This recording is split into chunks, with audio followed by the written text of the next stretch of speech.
Welcome to the third episode of the podcast and Journey into Fraud Prevention, where I try to figure out with my guest how did they end up in the fraud prevention and what keeps them there. I'm your host Ivan, and in this episode I'm joined by Brian Davis, who is head of trust and safety at Dodgeball and well known as the author of Bad Fraud Advice. Brian posts daily very important notes about fraud and how to prevent fraud activity. Also, he highlights AI topics in the industry and how fraudsters easily adopt AI for their needs. Let's begin. Поехали. Brian, thank you for joining us. I know it's early morning for you. We record in different time zones, but it really appreciated that you joined me today. And I'm going to start direct with the first questions. It's pretty simple questions, so maybe a very difficult one. Fraud prevention. What is fraud prevention for you? I look at it as a little bit differently as honestly, we have an identity crisis when it comes to fraud and trust and safety. People argue it means this, it means that. Trust and safety is for policy, trust and safety is for content moderation only. Trust and safety is everything. Payments and fraud are different than AML. I simplify it and I look at it like this. Trust and safety is about building the relationship with your customer throughout the entire user journey. That means something completely different depending if you're a social media company, if you're a fintech company, if you're a marketplace, e-commerce company. But what doesn't change is the fact that you have a user journey. And each step along the way, there are different checkpoints like the traffic coming to your site, account opening, logins, payments, withdrawals, posting of content, communication back and forth. Each one of those brings a different type of risk to it. And at that moment of risk, you're determining how can I build a better customer experience for our true end users, why you have a business in the first place, and filtering out the people you don't want on your platform. That comes in of the abuse, the moderation, the policy, the fraud fighting, whatever your pillar may be. But each one of those to me is the pillar that goes up into building the relationship with your true customer throughout their entire history on your platform. It's well described. I don't know. I'm never just like described it as you are. And I'm always the person who say, "Oh, trust and safety." It's something about comment moderation. It's not about fraud prevention. Yeah, It's sorry not for that. uncommon, and it's a challenge because, especially talking to people who are looking for jobs, so they say, "I'm looking for trust and safety," or "I'm looking for fraud," and it's just a whole mess of a melting pot of all these different roles that a company calls this, but in this company it means that. And if a person's looking for a specific role, they're looking at these titles and say, this isn't relevant to me. I don't want to do this, or I don't qualify for this. Why is it labeled as this? So there is this whole issue. And if I lose this battle and it's like we focus on just pillars and the pillars are going to be named something, I'm okay with that. But the problem is there's no true foundation today of what means what. The inconsistency causes confusion externally in our own community and internally for businesses. So it's a challenge, and I'm okay losing the battle, but it's a battle that I hope to see progress continue on. Yeah, it's usually developers who just like say, I'm a software developer, I'm not backend developer, or I'm full stack. And when someone starts conversation with me and they say, "What about fraud titles?" Oh my god, it's like mess. It started from agents, analysts, managers, team leads, all these kind of areas. Pretty hard. And how long are you in the fraud prevention area? I started studying it in school, actually. So I first started to become a student to the game about a little over 10 years now. I started in school honestly going for accounting because I wanted to do something in business. I had no idea what that meant, but I thought it sounded right. I knew I didn't want to go in education. I knew I didn't want to go in healthcare.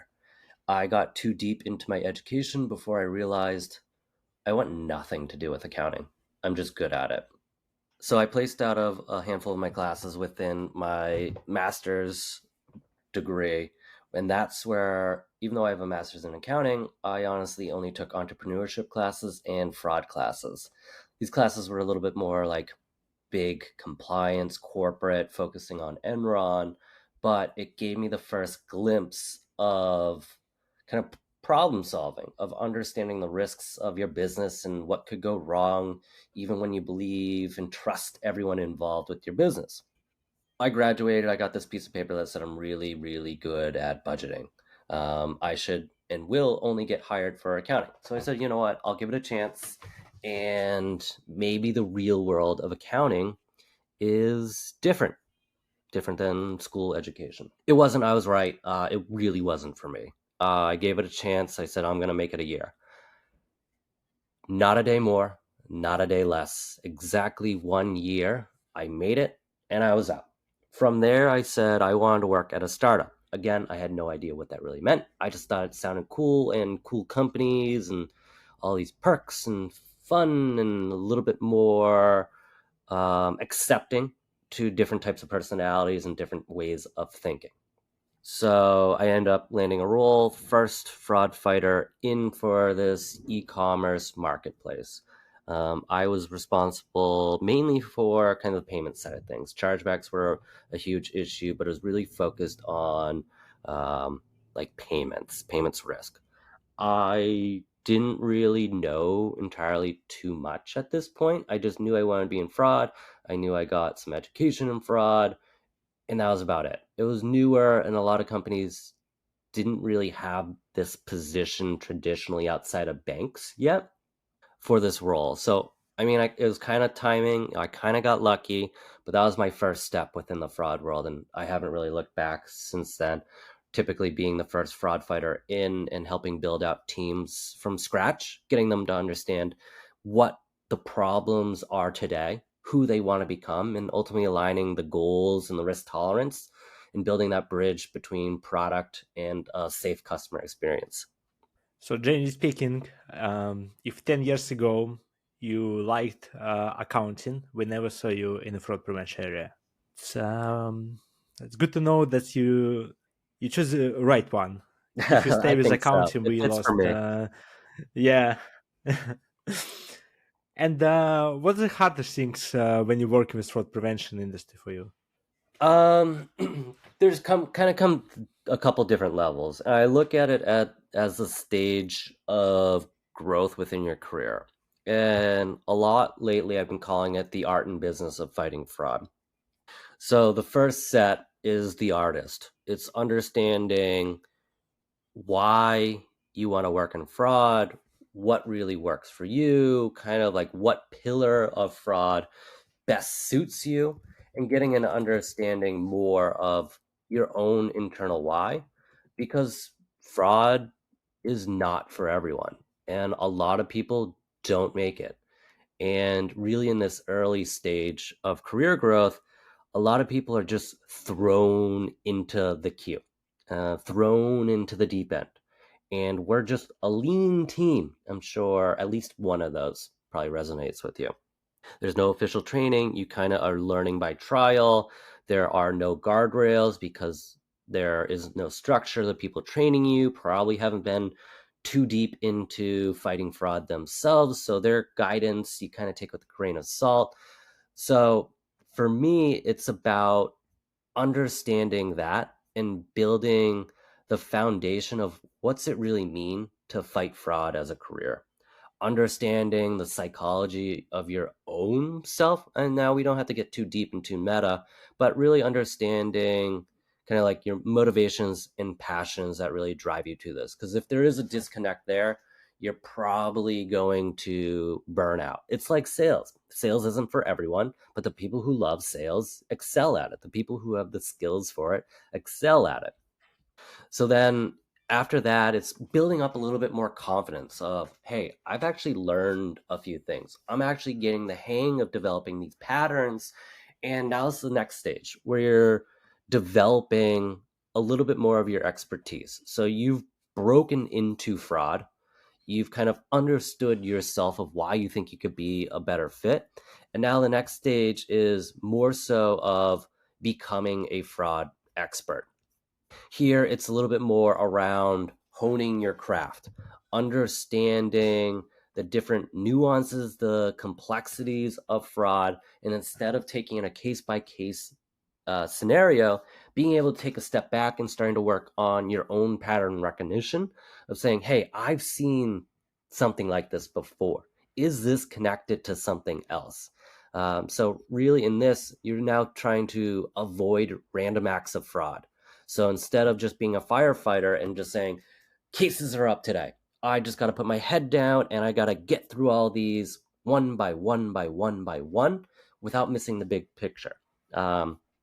And really from there, that's now when we start to build the expertise, we probably have a little bit more confidence. Now goes into the next level of growth. And it's not for everyone. There are people who excel and don't want to and shouldn't enter the third stage of growth and should forever stay in level two. And in my perspective, is totally appropriate. There are long term ICs, individual contributors who don't want to manage people, who just want to focus on programs and processes and really being seen as that expert and not necessarily going to that next level of being more of that strategic leader and it's becoming the fraud leader. And even though communication is important through all different levels of stage growth, really navigating and understanding how to position yourself, but also your team to leadership at a company of how irresistible you are. Like, we need to showcase your achievements, the value, and ultimately build credibility and authority as the go-to person. And being able to, we've all kind of seen it from one way or another. No company is really immune to it, of being able to play the politics and navigating bureaucracy within the organization, of understanding the power dynamics and positioning the fraud team to be able to have a seat at that table, and really making sure, when you're looking about the goals of the companies and the direction you're going, aligning your own goals of positioning the fraud team as a strategic partner or strategic advisor versus the team that just handles escalations and will find out about this if we have a problem. And you're kind of just seen as an outcast and not a partner. So for me, that's how I break down those three different levels, and they all play into the art of business of fighting fraud. Whoa, it's really whoa, because you describe it very well, and you briefly touch about like education. So we don't have like proper like study that's calling fraud prevention or payment fraud prevention in the industry. At least I don't know about it. And do you believe we need it, or it's better if someone join it, start to learn all aspect of the fraud, and base it on the aspect of the fraud, start to maybe more deep dive to understand more kind of like risk level, going like crazy and say, yeah, you need to have a study to working with fraud. What's your opinion about it? So this is always the challenge with niche topics within careers. Me being biased, being on the fraud side, I totally believe that there should be better education, at least understanding the foundations or giving people the opportunities to explore a part of their journey that they've never seen before. So I think there's a huge gap even today around what education there is between certifications, everything sort of like that. But the challenge is fraud adapts quickly. Things are ever changing. So getting approval through curriculum and teaching and planning out your course over the entire semester, fraud's adapted and changed. There's new topics, new tactics. It's really hard to stay up to date and current. So that's why understanding that piece to it, it is really hard to build out a curriculum for it. But being able to build the foundational pieces, maybe skills or tactics to open up people's eyes and perspectives of what to do when you have the foundation, where to explore more, how to pursue it as a career. Now, there's different avenues like that can start building the foundation. Um, so that's really why I'm trying to build this community of bringing people together to share the knowledge a little bit more quicker and putting together different trainings and workshops. So I'm kicking around a lot of ideas there of how can we as a community, because fraudsters work so good together as a community. So how can we as fraud fighters be able to pick up the speed to be as adaptable and find ways to share information we've seen, tactics we've seen, or just give advice to each other of like, we're stuck. I've never seen this before. I don't know what to do in my career. And being able to build your own network to foster your own growth, to say, who are the people I want to surround myself with? Who can I learn from? Or on the other end, who can I teach? Who can I help? Who can I mentor? And really being able to connect people in that fashion. That has been a major unlock for me in my career of putting myself out there and making connections. And I'm just trying to help more people within our community to have opportunities like that. So when it comes to education itself, I am a firm believer that we should, at least in niche schools, maybe business schools or law schools or whatever might seem like the best fit, cybersecurity or IT. This kind of goes into the argument of where does fraud actually sit? And since there's an identity crisis of where we actually sit within organizations consistently, what curriculum, major education path would you put fraud in? So I think there's downstream impacts until we really understand and solve this identity crisis, until we can consistently build education programs across the world. Now, I've seen a handful of colleges and education um, start building out curriculum to it, but it's so unique and niche, it's hard to make it widespread to all colleges. So there are some intrinsic and external battles that ultimately need to be solved to continue to progress our education field. So I think about it some short-term bits of what we can do as a community, and then long-term of like, what can we actually teach so in a year it's not stale and outdated. And I believe this is one of the reasons why you started Bad Fraud Advisors. Yeah, for someone who never saw it, could you just like briefly explain what is Bad Fraud Advisors, why you actually call it like that, and maybe why you're doing this one on a daily Absolutely. basis? You post it a lot, so Bad Fraud Advice is a weekly newsletter. It's free. Just sign up and it'll be delivered to your inbox every Friday morning. It is about we've all had that manager or the executive who's come to us and says, well, why don't you fight fraud like this? And you look at them and you don't really know what to say because it's bad advice. Like if we did that, it wouldn't work out well. So it is how to turn these stakeholders who may not necessarily understand fraud as a whole, but you have this opportunity that you can start a conversation with them at that moment.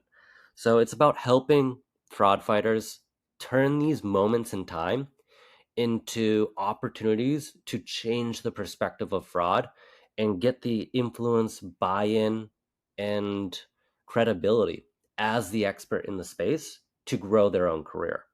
It started honestly as a joke, with a couple friends of just talking through these scenarios of like, hey, did you hear? Have you ever gotten this one? Have you ever got this one? And it's things like, hey, why don't you just catch all the fraud? Well, why do we? Can you just focus only on the fraud and not worry about the good customers? So those are just a couple quick examples. Like I've run through them on LinkedIn, of other people who've shared their stories. It kind of turned as a joke, and then I'm like, hey, as I talk to more people, this isn't just me or our small group that gets this pushback from an uneducated market that we need to work with that needs to be educated. So it's kind of evolved over the last, I think I've been writing it for maybe 6 to 9 months.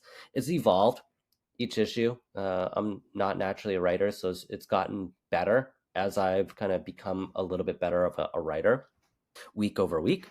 So it is, it's definitely evolved from kind of going from these single point pushback of bad fraud advice to a little bit more of how to position yourself as the true expert as a fraud fighter. And it really does again speak to, I kind of organize it, I've said it a couple times already, the art and business of fighting fraud.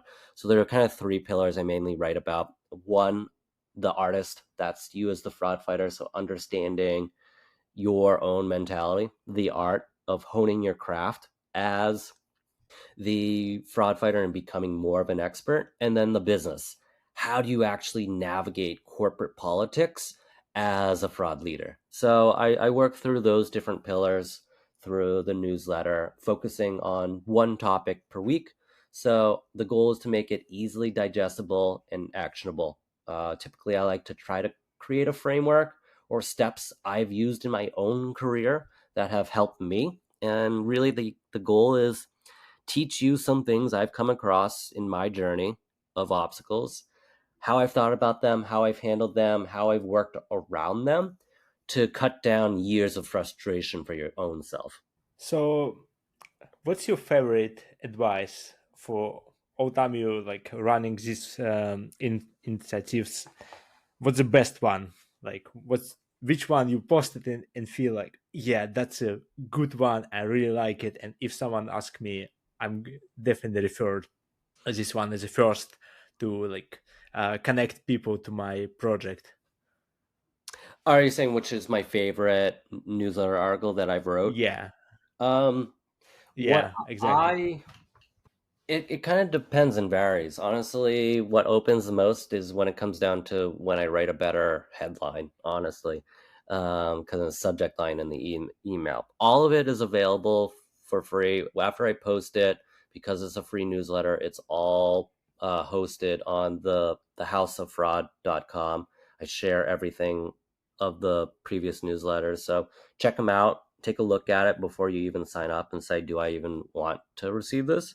Um, we're quickly growing. We grow about 15% new subscribers week over week. So it's been pretty cool lately.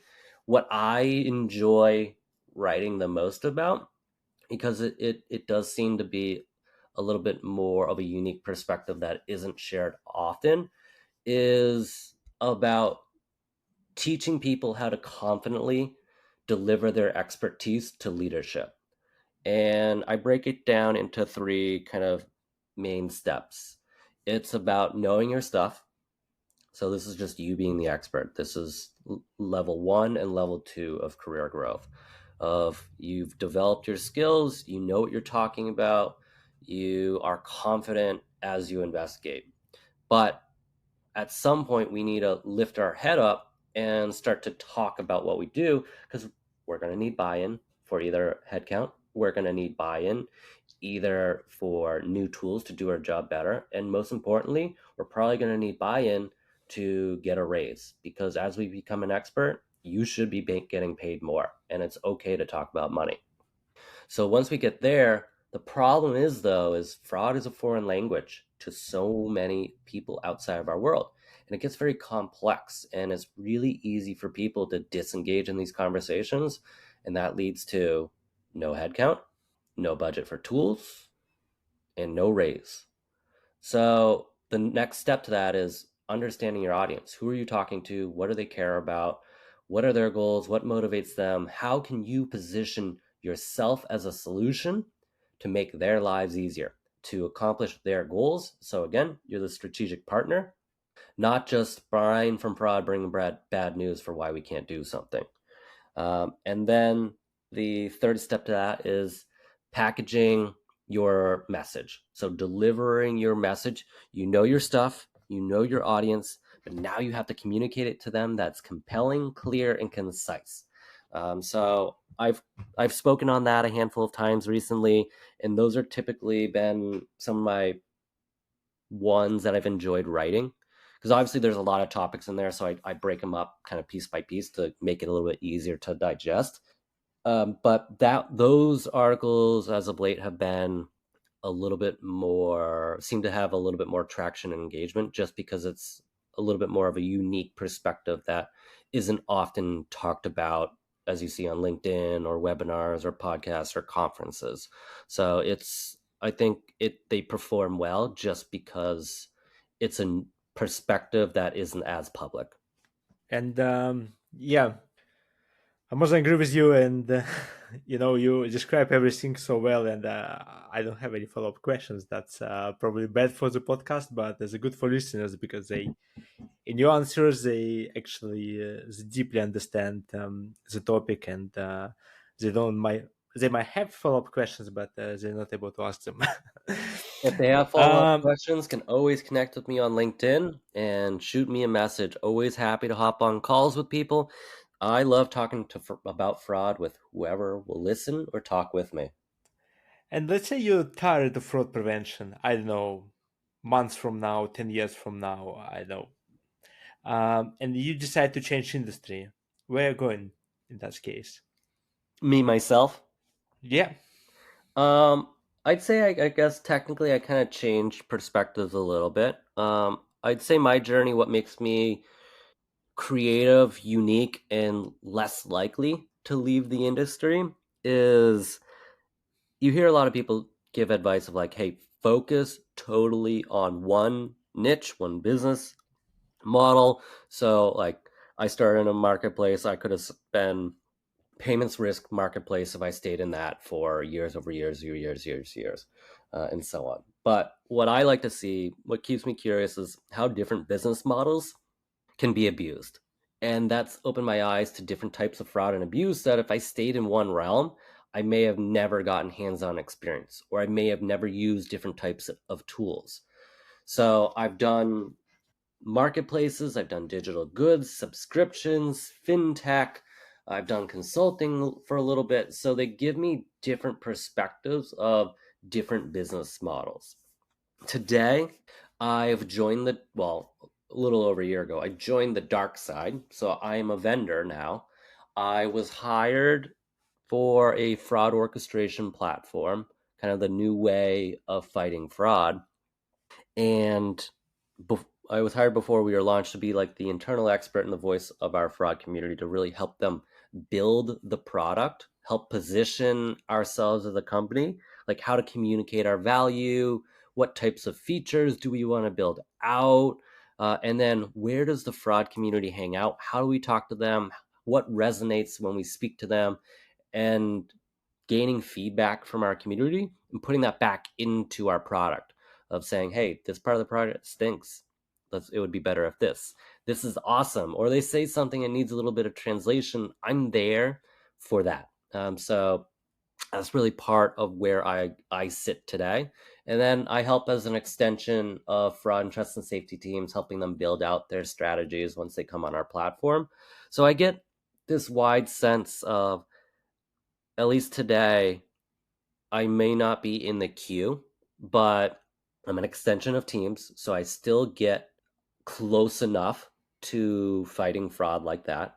I'm helping grow a business, so I get to kind of even though I'm not the founder, I get to help build and launch a fraud product.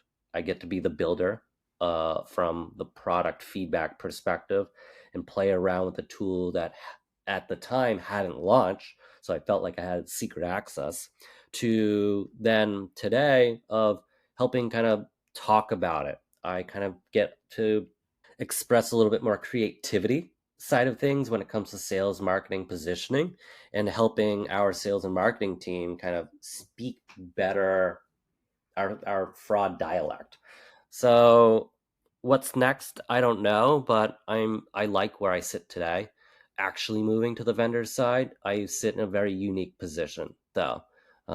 You see some companies starting to hire roles like mine. I think it's a secret advantage to the companies who do it sooner, but I don't necessarily see myself leaving the fraud community as a whole. I think there's a lot of work that I need to do to help bring our community together. And everyone hope that you stay longer as possible because you really like support community, and it's really great work, and they're very enthusiastic. So you started that's one. Um, it's a pretty hard journey, and everyone gonna be happy if you stay longer in this path and not living it somewhere else. Maybe not It's going to the moon and build the garden there. I don't think so. That's not definitely my skills, but the best. I mean, you work on different skills. I would say a year ago I wasn't really good at writing, but I've made a goal for myself to write publicly through LinkedIn. I write 5 to 6 days per week, and I write a weekly newsletter. And I write a lot of internal content for our dodgeball team. So I maybe a year ago had a skill that I would say I wasn't good at. I needed extra time actually in college to work on this relative to the rest of the people. Where now I took a weakness or a weakness I saw of mine of a skill I didn't have. I practice publicly, so there's accountability that you actually don't know by reading my posts is accountability for myself to keep me going. And I've come a long way. So maybe moon gardening, if I just have a little bit of accountability and set some goals for myself. I can't say I'm the best at it today, but you never know where I could be in a year, right? Yeah, exactly. Yeah. I have two more questions left. I'm gonna Absolutely. start with the first one. I used to ask question, have you ever commit fraud? But the people usually answer say no. And however, I want to ask a different kind of questions. Have you been a victim of fraud? Which I believe more important. Yeah, I mean from credit card testing to phishing emails to texts to voice calls to attempted use of PII. So I think nowadays, just with so much information out there and so much public information we put out on ourselves, um, it you become naturally more susceptible to fraud and abuse, to password reusage, everything is sort of like that. Those are different types of fraud and abuse. So I think if you take a step back and if you're someone says no, I haven't, you might want to look through things like that and say, all right, what am I doing to protect myself? Am I protecting myself really well? And if I am, and I'm not becoming a victim of fraud, is there something I can teach people to help them be more protected like myself? Or if you do get these hits and dings and messages of what can I do to not fall victim to it? So, yes, myself, I have. Fortunately, nothing material financial impact that some people do go through. So I think that's part of working in the field, but there are people who fall victim within our field that are too proud to admit they do because you might look down on them or you're too confident that, oh, this wasn't fraud. So um, it's it's part of the journey of educating and learning and sharing your own story and journey. But myself, I've there's been many attempts. I think probably between text and phones and emails, you probably have daily attempts for me to potentially fall victim to. Fortunately, to date, there's been nothing material financially impacting me. It's good to hear. There's nothing really affect from like financial perspective or any, I don't know, someone use your profile to start convince someone to buy something. That's become more popularity nowadays, especially of the like social networking everywhere. It's a It's good to challenge. hear. Definitely, it's Um, hard, and you yeah, never know what tomorrow honestly could bring. So it really could just take one day to totally take what I just said and turn it upside down. can't be more agree with you. Yeah, and have a last. It's not actually the question, but for someone who listens this podcast and in a way to change career and join fraud prevention, or is looking for a first job, maybe considering the fraud prevention as a path. What's the advice? And we know you're good for advices. What's the advice to these people you can give? So I look at it two different ways. If you're trying to break into it, find resources, find community, find job boards to make it easier for yourself to like cut down on a lot of the like misunderstanding and not really knowing what to do. Learn from other people. So that's step one of kind of like find your true source of personal advisors or mentors, even if it's unofficial and you're not in an official relationship with people like that. But being able to find a true source of the right jobs you're looking for, being able to find the right people you want to learn from, and finding the right types of content to help you up level. That's entirely important. So that's step one. Step two is then build your network. Put yourself out there and try to meet one person. Just let's not even say per week. To anyone listening, try to go out there and meet one new person in your field that you want to get to, and send out a couple messages. Not everyone will have time, not everyone will want to, but you'll find people who are more than happy, more than willing to answer questions, talk, or support you along your journey. My network is definitely something that's been an advantage for me in my career of helping build my own kind of journey in itself. So having your having your network built before you really need it, let's say a layoff, will be your advantage. It will help kind of be recession proof because you'll have these trusted people in your corner. Maybe they might not have a job hiring for you, but they might have someone in their network. They are probably more happy to recommend you, and you'll probably have a little less need for immediate role.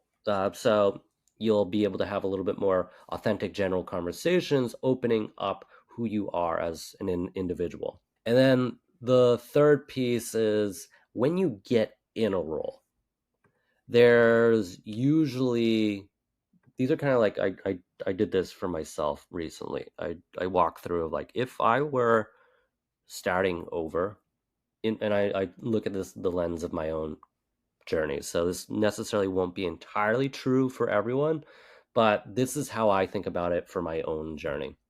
There are five things that came to mind. One, don't silo yourself. I was someone who felt like I could do everything. No one can really tackle every fraud challenge alone. It takes different perspectives. You need help. You have different skills that get past these different types of fraud techniques. Don't just be putting up these barriers and saying, I got this, don't worry about it. Kind of tied to that is like, you can't be a one man team or one woman team forever. While it sounds cool, and it really still sounds cool to me, it takes a team to really fight fraud. So know when you need to bring people in, know when to delegate to really drive those results home. Investigate, but communicate. In order to hone your craft and art as fighting fraud, you need to understand the nuances of fraud. But getting deep into investigations isn't the only thing. You need to communicate. For me, it started to unlock my career once I started talking more about fraud than actually fighting fraud. It didn't make sense to me, and it probably doesn't make sense to you. I get it. But once I started talking more about fraud, I started to get more people on my side. It's weird, sounds backwards, but it helped me a lot. And adapt your strategies for each company. If you work at one company, you might think everything in the world looks exactly like what you do, and exactly everything you do, you can pick up and drop at another company. What I knew at one place wasn't always the same. So, flexibility and adaptability and being open to learning is crucial. And what worked one place may not work at all at another place. It might also cover 80-90% of what you do, and then you just needed to have little tests and tweaks of filling that rest remaining dirt of the gap. And then the last one, we touched on this a little bit already, but understand your audience's fraud knowledge. Whether it's a new fraud fighter, whether it's a peer, partner, a stakeholder, or leadership or executive leadership, realize that not everyone has the same fraud expertise as you. Not everyone sees the same cases that you do.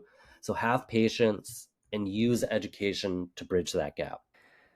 Well, first of all, Brian, thank you so much for joining me today. I'm gonna keep link to Bedford Advisors in the description to this podcast for everyone who interesting. Please join. I found this very interesting. Even like I joined a couple months ago, and I realized after 2 months that most of the story came to my spam into the Gmail. However, I figure out how I it's gotta work fix and that then. remove That's it good from to there. know. Yeah, and it was a great talk, and to hear all your story, all your advices on, and all your point of views on each separate questions I asked. To our listeners, thank you for tuning in. And if you want to find out more about Brian journey, like listen once again, and someone who just like scroll to the end of the podcast to listen, that's one, please start from the beginning. It's a lot of information, a lot of useful information. That's most important. So see you everyone in next episode, and don't forget to follow up the podcast and share it with your friends. Thank you, Brian, once again, and see you maybe in a couple episodes as well. Who knows? Love for it. Thanks for having me. It was absolute blast. I mean, fraudsters work well together. It only makes sense as fraud fighters do too. Amazing. So I'm gonna say my lovely word, say cut.